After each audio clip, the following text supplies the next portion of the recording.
सभी लोगों को हमारी तरफ से जय मसीह की। परमेश्वर आप सभी को बहुत आशीष दे और विश्वास में आगे बढ़ाए। तो मेरे प्रिय मसीह लोग, आज हम फिर से एक परमेश्वर का नया वचन लेकर आया हूं आप सभी के बीच में।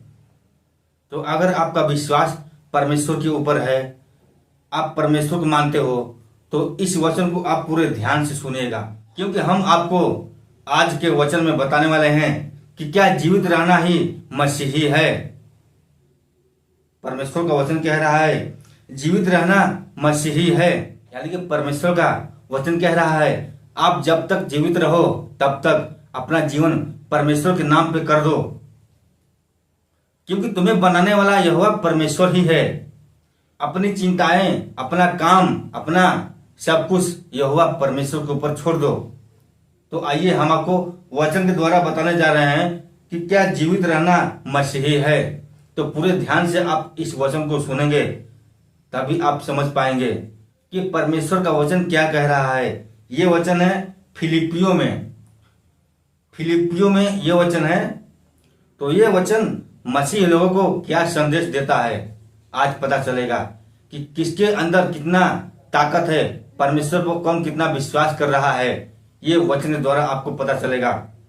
तो आइए हम आपको वचन बताने जा रहे हैं। आगे बढ़ने से पहले हम आपको बताते हैं कि वीडियो को आप पूरा देखिएगा, बीच में अधूरा मत छोड़िएगा, नहीं तो आपका सब ज्ञान अधूरा ही रह जाएगा। कोई भी काम करो उसको पूरा करके छोड़ो। और वीडियो पसंद आएगा तो एक लाइक कर देना और कमेंट में आमीन भी लिखना। अगर आप हमारे चैनल पर पहली बार आए हैं तो हमारे चैनल को भी सब्सक्राइब जरूर कर लेना, और सब्सक्राइब करके आल वाले बेल आइकन को भी प्रेस कर देना, ताकि जब भी हम परमेश्वर का वचन लेकर आऊं तो सबसे पहले आप तक उसका नोटिफिकेशन जाए। तो आइए यहाँ पे लिखा हुआ है, क्योंकि मैं जानता हूं कि तुम्हारी विनती के द्वारा और यीशु मसीह की आत्मा के दान के द्वारा इसका प्रतिफल मेरा उद्धार होगा। इसका मतलब है कि यीशु मसीह की आत्मा के दान के द्वारा इसका प्रतिफल मेरा उद्धार होगा। तुम्हारा उद्धार प्रभु यीशु मसीह के नाम से ही होगा, और तुम्हारा उद्धार कोई भी नहीं कर सकता है। और आगे देखिए वचन में, मैं तो यही हार्दिक लालसा और आशा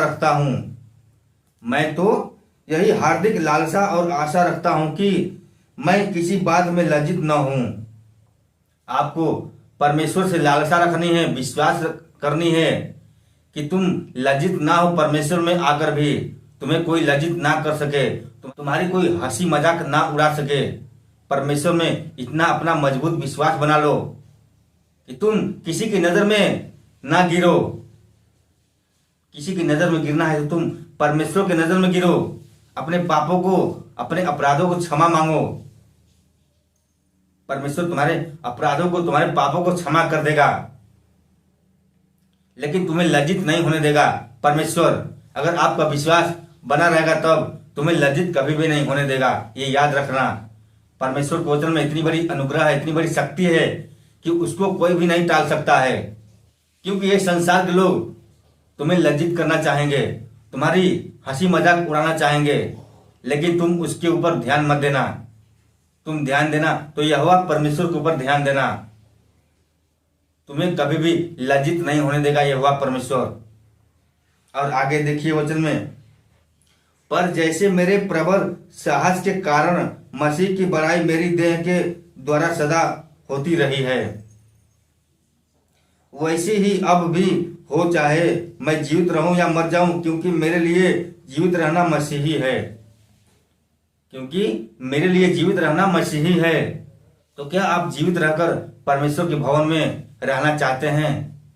अगर रहना चाहते हैं तो हमें कमेंट में जरूर बताना, क्योंकि तुम्हें बहुत कुछ त्यागना पड़ेगा। अगर परमेश्वर में आपका विश्वास है तो परमेश्वर जिस चीज को नहीं चाहता है कि तुम पाप करो, तुम नाश करो, तो तुम उसको छोड़ दो, त्याग दो, तभी तुम्हारा जीवन सफल होगा। अपना जीवन परमेश्वर के ऊपर अर्पण कर दो। तुम्हारे जीवन का रखवाला परमेश्वर ही है, क्योंकि मेरे लिए जीवित रहना मसीह है और मर जाना लाभ है। क्यों लाभ है? क्योंकि परमेश्वर तुम्हें स्वर्ग में जगह देगा। परमेश्वर तुम्हें जानता है। तो तुम नर्क से बचना चाहते हो तो परमेश्वर के करीब आओ, परमेश्वर के निकट आओ। परमेश्वर तुम्हें स्वर्ग में जगह देगा, क्योंकि यही तुम्हारे लिए लाभ है, परमेश्वर का वचन कहता है। और आगे देखिए वचन में, पर यदि शरीर में जीवित रहना ही मेरे काम के लिए लाभदायक है तो मैं नहीं जानता कि किसको चुनूं। मैं नहीं जानता कि किसको चुनूं, क्योंकि मैं दोनों के बीच अधर में लटका हूं। क्योंकि मैं दोनों के बीच अधर में लटका हूं। तो आपको ऐसा नहीं करना है। आपको सिर्फ परमेश्वर को चुनना है, परमेश्वर को दास बनाना है, क्योंकि वही तुम्हारे जीवन का रखवाला है, वही तुम्हारा उद्धार कर सकता है। तो आपको बीच में नहीं लटकना है। परमेश्वर के करीब आओ, परमेश्वर के निकट आओ, परमेश्वर को समझो, वचन को जानो। सिर्फ बाइबल पढ़ने से, प्रार्थना करने से तुम मसीही नहीं बनोगे। जब तक अपने मन को, अपने विचार को पवित्र नहीं करोगे, परमेश्वर के लायक नहीं बनोगे, तब तक परमेश्वर तुम्हारे करीब नहीं आ सकता। और आगे देखिए वचन में, जी तो चाहता है कि कुछ करके मसीही के पास जा रहूं।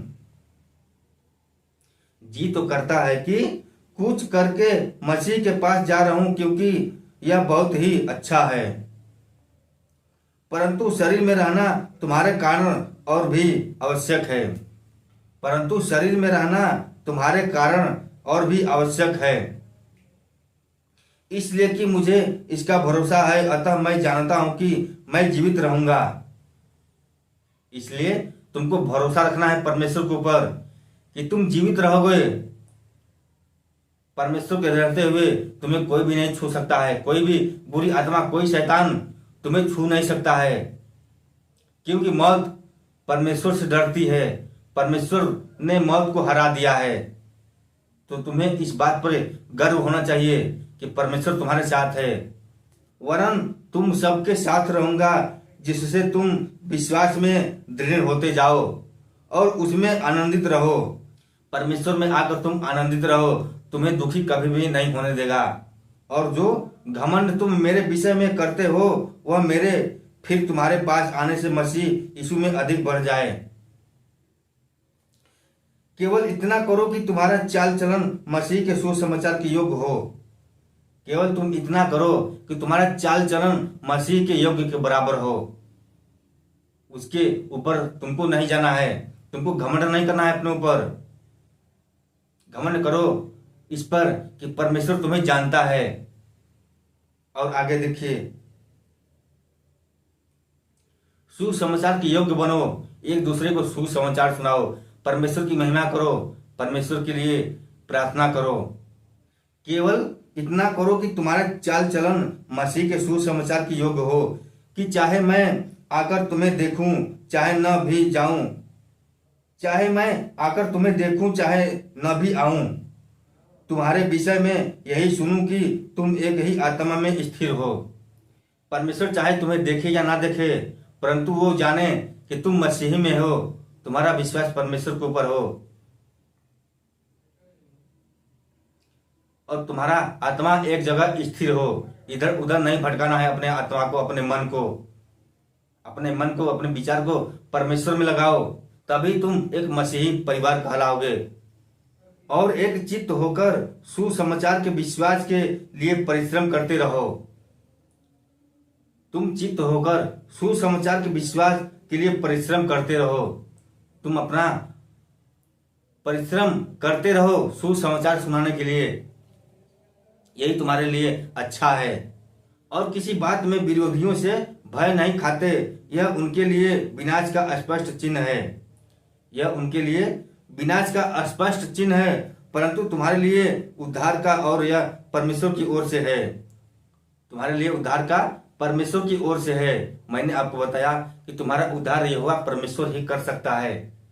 अगर एक सच्चा मसीही हो तब, सिर्फ नाम का मसीही नहीं होना है, आपको काम का भी मसीही होना है। क्योंकि मसीह के कारण तुम पर यह अनुग्रह हुआ कि न केवल उस पर विश्वास करो, पर उसके लिए दुख भी उठाओ। उसके लिए तुम दुख भी उठाओ। परमेश्वर को पाने के लिए तुम दुख भी उठाओ, कष्ट भी उठाओ, तभी यहोवा परमेश्वर तुम्हारे निकट आएगा, तुम्हारी प्रार्थना को सुनेगा और तुम्हारी हर इच्छा को पूरी करेगा।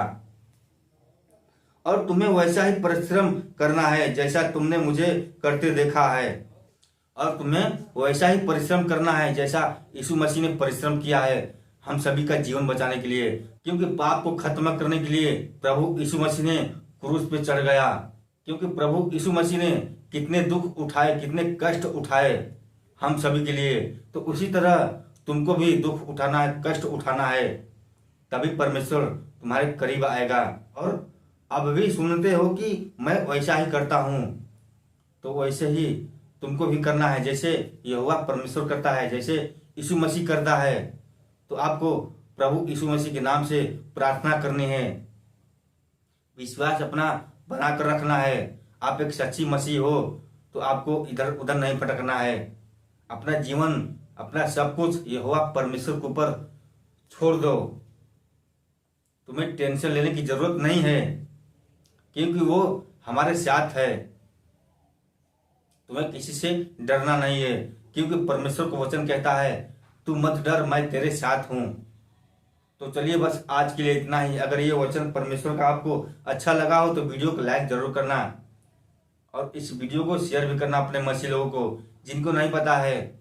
चलिए मिलते हैं फिर अगले दिन कोई परमेश्वर का नया वचन लेकर। तब तक के लिए सभी को जय मसीह की। आमीन।